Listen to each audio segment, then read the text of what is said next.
Good morning, good afternoon, good evening, good night, good day to you. That's depending where you are in the world. We're here live in London doing the nighttime devotion from Conflict and Courage by Ellen White.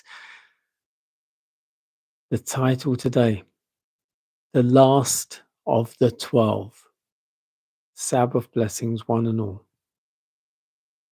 Blessed are ye when men shall revile you and persecute you, and shall say all manner of evil against you falsely for my sake.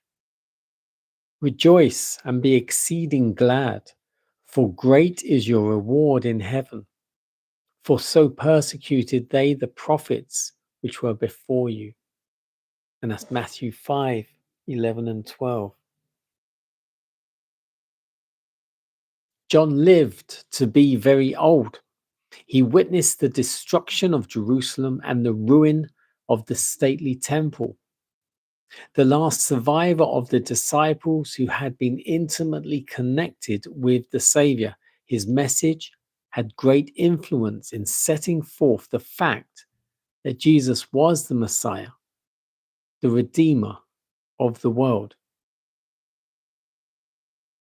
The rulers of the Jews were filled with bitter hatred against John for his unwavering fidelity to the cause of Christ. They declared that their efforts against the Christians would avail nothing so long as John's testimony kept ringing in the ears of the people. In order that the miracles and the teachings of Jesus might be forgotten, the voice of the bold witness must be silenced. John was accordingly summoned to Rome to be tried for his faith. Here, before the authorities, the apostles' doctrines were misstated. False witnesses accused him of teaching seditious heresies. John answered for himself in a clear and convincing manner. But the more convincing his testimony, the deeper was the hatred of his opposers. The emperor Domitian was filled with rage. He could neither dispute the reasoning of Christ's faithful advocate nor match the power that attended his utterance of truth. Yet he determined that he would silence his voice. John was cast into a cauldron of boiling oil. But the Lord preserved the life of his faithful servant, even as he preserved the 3 Hebrews in the fiery furnace. As the words were spoken, thus perish all who believe in that deceiver, Jesus the Christ of Nazareth. John declared, my master patiently submitted to all that Satan and his angels could devise to humiliate and torture him. He gave his life to save the world. I am honored in being permitted to suffer for his sake. I am a weak, sinful man. Christ was holy, harmless, undefiled. He did no sin, neither was guile found in his mouth.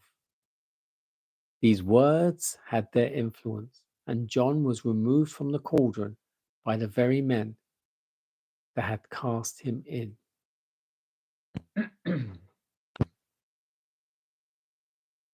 The last of the 12. John, the revelator. They couldn't shut him up. He was the last surviving disciple of the 12, and they could not shut him up. He was called to Rome, and everything he said filled them with rage. They could neither dispute his reasoning about Christ as a faithful advocate, nor could they match the power with which he uttered the truth. And yet they still couldn't shut him up. They put him in a boiling cauldron of oil. I just get a splash on my finger and I'm and it hurts, as you know, I'm sure. A boiling cauldron of oil. That means your whole body is in that cauldron of boiling oil.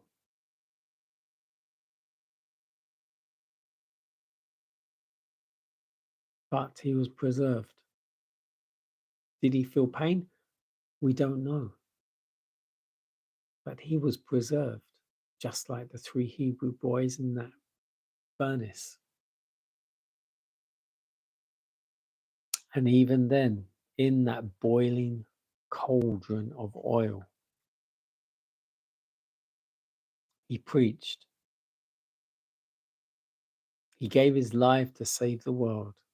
He preached about Christ. My master patiently submitted to all that Satan and his angels could devise to humiliate and torture him. He preached. I am honored to be permitted to suffer for his sake. He preached. I am a weak, sinful man. Christ was holy, harmless, undefiled. He preached. And the same men that put him in then pulled him out.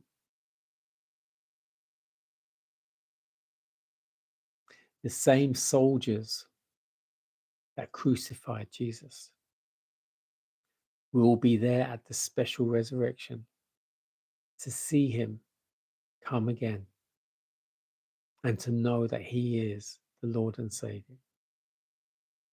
Enjoy Sabbath. God bless you.